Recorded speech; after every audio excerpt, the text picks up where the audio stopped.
Alright, so today we're going to be working on arm locks, traps, drags, anything of that nature. Of course, one of the first and early examples you see in Kata is the hiki-te.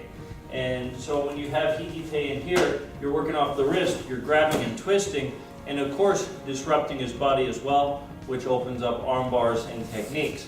And you've probably seen things like that as well, right? So another way of looking at the hiki-te though, from more grappling situations, is to actually grab up higher on the arm. Instead of grabbing the wrist, grab above the elbow and pull. Now you're in a lot closer where you can do many more techniques. So for a minute with your partner, just try pulling the wrist in, and you can go into like a simple arm bar from there, and then also try pulling the elbow into your hip. Yeah. So now getting back to your question, how would you get to that position in a fight type situation? So if he's throwing like a haymaker, maybe I cover and strike here, or if he throws on that side, maybe I cover and strike here. So I block and punch the body at the same time. Now I'm underneath. There may even be an attack to the elbow here, then pull under, and now you're in position to choke or bring him right into whatever you want to go into. Obviously you have a lot of options from there. Right now we're just focusing on the arm drag side of it. So again, he throws a haymaker strike, pull through, and then you're right here. You have control of the situation. You can throw him, you can do an arm break or a joint lock, or even a choke. One time a little slower, as he throws that punch, you hit in close same time. Now you want to control this quickly because he does have a punch here, but once you get that arm pulled across, that punch isn't going to be a factor anymore. Because this is going to turn his shoulder, which makes it very difficult for him to do anything with this other arm. Okay? So just working simply, block and punch, grab, and pulling it across. So again, he throws the punch, when you grab, there's a break right there.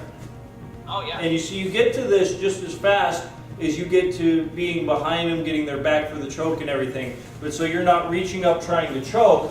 When I hit here, when this pulls underneath and he starts to turn, I just let my right hand join the left at the wrist, and I break with the shoulder. And again, the pull is half the break. If he makes his elbow strong, that's the other side of it. When you work both at the same time, that's going to break this joint. And then you can pull him into wrist locks. You can take the head into follow-up strikes, like what you were working with the knee. But again, you come in here, break. Now you can blast through him with the techniques you were working. Okay, good. Let's take a look at something a little different. A lot of fights turn into clinch and grappling situations pretty fast. You know, one person gets hit, and all of a sudden they don't like it, and now they're grabbing in here. Those type of situations are great for working in your techniques from the hanchi. What we're going to work on real simple is turning the shoulder, bringing the arm back, and striking. And first we're just going to look at the right arm in here. So we end up in this clinch situation, and we'll hit the arm away and smash the nose. And again, that back knuckle coming right to the bridge of the nose is just going to open everything up for him, right? So again here, if he's really strong and a lot bigger, I can hit with both hands and then strike. So one of the things I can work is as this parries off, hitting with that arm. You've got the elbow here, you've got the back fist here, okay? So that's just a really simple technique. Try it a couple times, and then we're going to deal with that clinch a little bit more. Go. All right, one more thing to look at here. The next move of your kata is that sweep. If you ever watch Shigeru Nagasato Sensei's videos of him doing this, he brings it up and stomps down hard. So the emphasis is on the technique coming back down, not coming up. So I end up in this clinch, you hit it away strike. Now this comes right to that knee or right to the ankle. You know, if you can get this ankle to roll a little bit, it's going to break when your weight comes down. So you can side kick to the ankle or to the knee, either one. But that gives you a little bit more to finish with. Okay, good. So now let's take a look at this clinch a little bit differently. Especially if I've hit him already, when he clinches, he may have a tendency to try to control my arm this way to keep me from hitting him. So that's where you're going to be looking at like Nahanshi Nidan coming across or blocking out. This hand's on the bicep so we can get enough leverage to break that wrist. Now you can finish however you want to go into the next part. Okay, so again, from here, we end up clinched up. He's trying to control my arm so I can't hit him. This hand comes across. Now you can just do basic strikes. Or, again, if I trap this first, I can get enough leverage here to cause a break Then I can strike, sweep, kick the knee, wherever you want to go into. And you see you still have joint locks and things you can work in from here as well. Okay, so again, that's just the coming across part of that Nahanshi Kata. So a lot of times, some of the moves in Nahanshi Nidan look a little silly, right? Especially when you're bent down here. But real simple solution is to take and put something in there. Now you twist, you have a completely different look to the technique, yes? So we're going to show you how to get there though, a little bit different way. So again, maybe you get this guy who wants to clinch with you, right?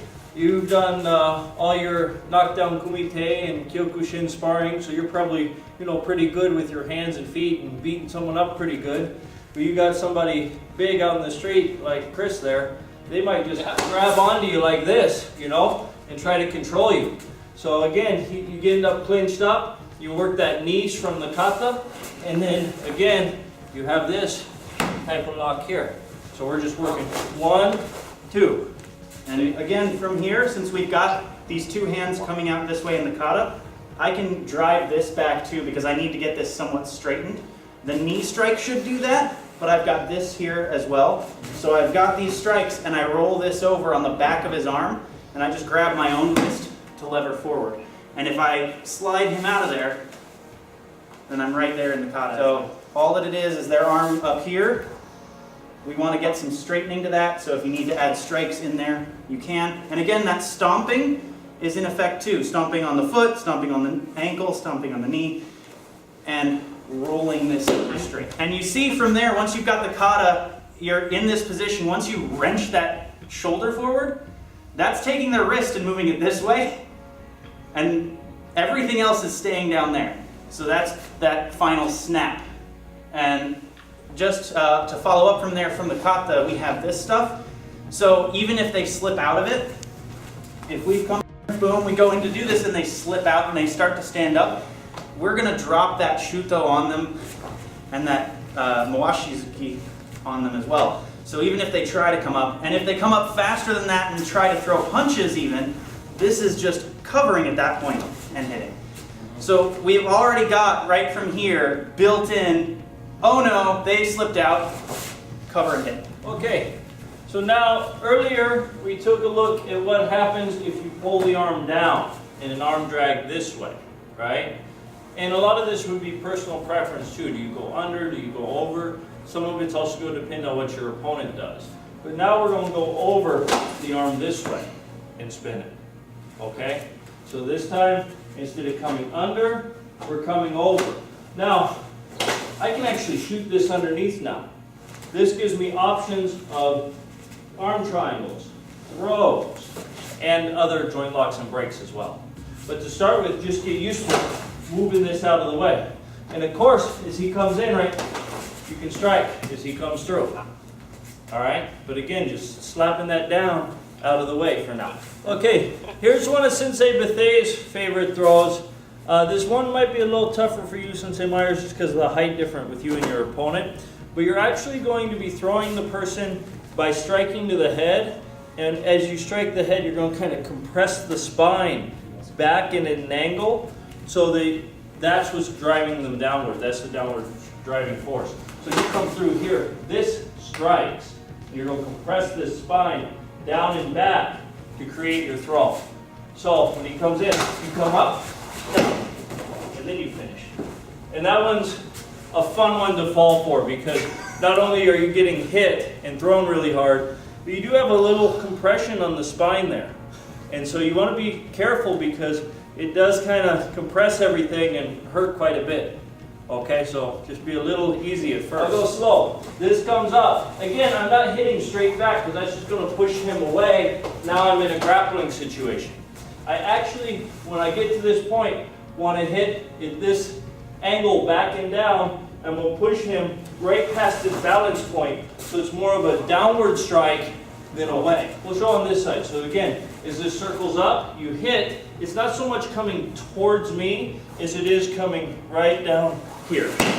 Okay? So a couple things you can do to help would be to hit this back forward at the same time, because as you hit this back, that brings his head lower, and you see how he wants to fall even before I hit push the head down. The other thing you can do is use this to assist your other throws. But your partner's going to fall pretty hard if you're doing 2 throws at the same time, because either one of those things will throw them. So you do both at the same time, and you got to be careful so that you don't create an injury on the floor. Okay, so now other things you can do from here is, of course, adding strikes on the way in, right? Now, the other thing I'm going to mention to you is when you get to this point, if you get in here close, it's pretty hard for them to hit you or fight back. So the only things he's going to really try to do is either turn into me and punch with this hand, right, which is pretty tough for him to make it all the way around, or again, he may try to push into me or turn into me this way, which is again tough. So I'm in here, I've got a pretty good controlling position just to drag him down if I need to. Okay? The other thing is, of course, you know, your strikes on the way in, and then if you can't get the throw, you can choke. If you can't get the choke, you can go into arm locks, joint locks, throws, finishing strikes. Just depends on what you're looking for as far as your martial arts and where you want to take it. Let's take a look at one more thing from here. So we were bringing this down, and we were just kind of throwing the arm out or trapping underneath. But another thing you can do is come right into here. See the wrist lock? Now you can break right here very easy. So a little slower on this one, you strike. This comes around like shuri-te. Now this hand's just going to reach up and grab it, and then all you have to do is turn the doorknob and walk through the door, right? You just turn this way, okay? And again, you know, you'll see this joint lock common off of grabs, where they come up this way and then down, which is similar to a lot of our kata with the ready stances. But again, off this punch, you strike, now you come near. The other thing you gotta watch out for is that punch, so I move offline, okay? And again, right here, you strike, see how I'm offline? This is better. So this way, a lot of people try to stand here like this, and then it doesn't work out too well. So you gotta move offline and then break, okay? And you're right on that lock. And the nice thing is here too, is you have 2 hands leverage here. You can also strike it, right? A lot of people focus on locking the wrist, but really I'm not going to try to control him with the wrist lock. So if I put him here, I'm going to break this. So I'm going to hit it, really. A lot of people like this one in martial arts. You see it in every movie too, you know. It's just very, very common where somebody throws like a haymaker and they wrap the arm and crank and break and all this stuff, right? But from here, if I don't break this arm, we are in equal position to pound each other senseless. Okay, so this isn't where I really want to be. So if I do wrap somebody up here and he has that punch, I'm going to take it around. Now we're not in equal position, because now I have an arm to hit him with and do stuff with, and he doesn't. And I've got an arm bar right here. Okay? So that's both my arms and his arm locking his elbow. I like that better. Okay? So again, if I come in here and wrap, he throws this punch, I'm just going to pass it either to my other hand and trap, or all the way around to his elbow and strike. Either way is fine. Depending on the size of your opponent, you may just have a quick reach, right? But again, from here, this way, if I get this hand in front of his elbow, the harder he pulls with this hand, the more he locks his own arm.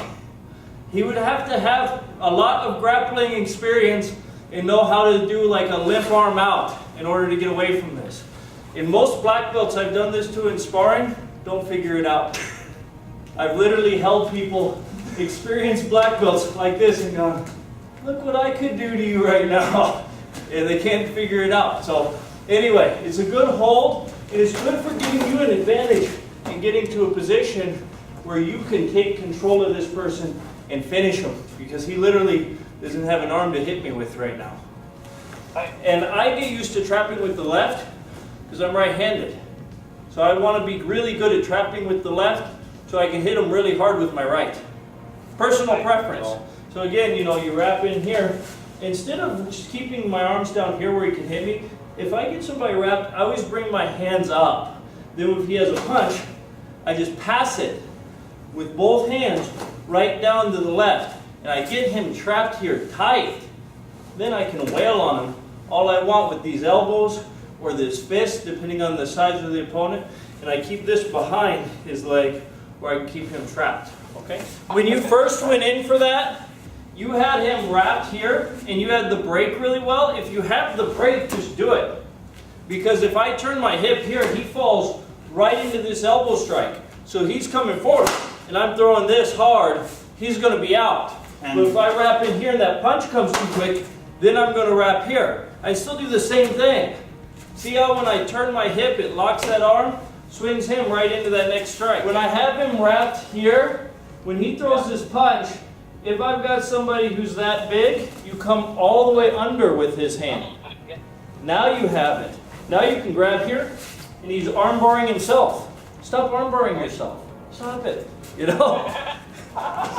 So again, from this side, here, he punches, you bring it all the way around. See it?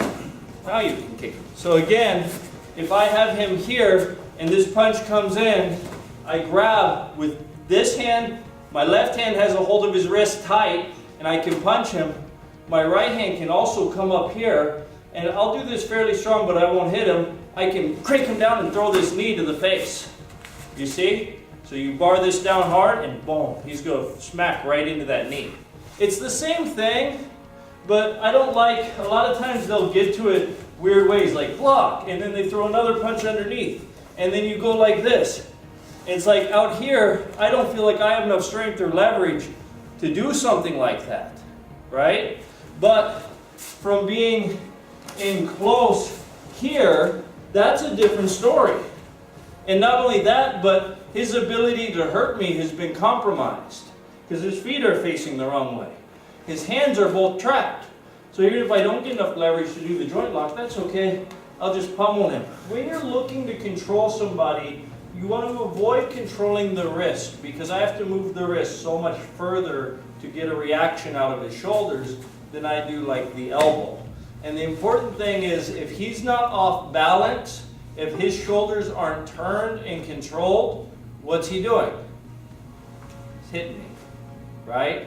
So if I'm going for an armbar and I pull this wrist across, it doesn't do me any good. But if I'm going for this armbar and I pull this elbow across, now his body's turned and out of position, I can actually get to that armbar without getting hit. So it's very important to realize that this elbow is what needs to be controlled because you've got to make him turn. And the same thing's true with any of them. If he throws that haymaker and I go like this, he's punching. If he throws that haymaker, I control above that elbow, now he's turned. Now he's not as big of a threat. So then I can get into my joint locks, traps, snags, chokes, throws, whatever I want to do, because I've controlled his position. And see, this is no different than what I did a second ago. Just on the first one, I threw it away. So you can see the turn. This time, I kept it. But see, his shoulders turn just as much. I'm pretty much behind him at this point, so I don't have to worry a whole lot about his punches. Not only that, but I can hit him so much harder from here than he's going to hit me, because he's fighting with his back to me. That's where I really want him, with his back to me. A lot of practice. A lot of practice. But you'd be surprised how many times I've been able to, like, in sparring, just switch up your feet, throw like Yakuzuki, pull them this way.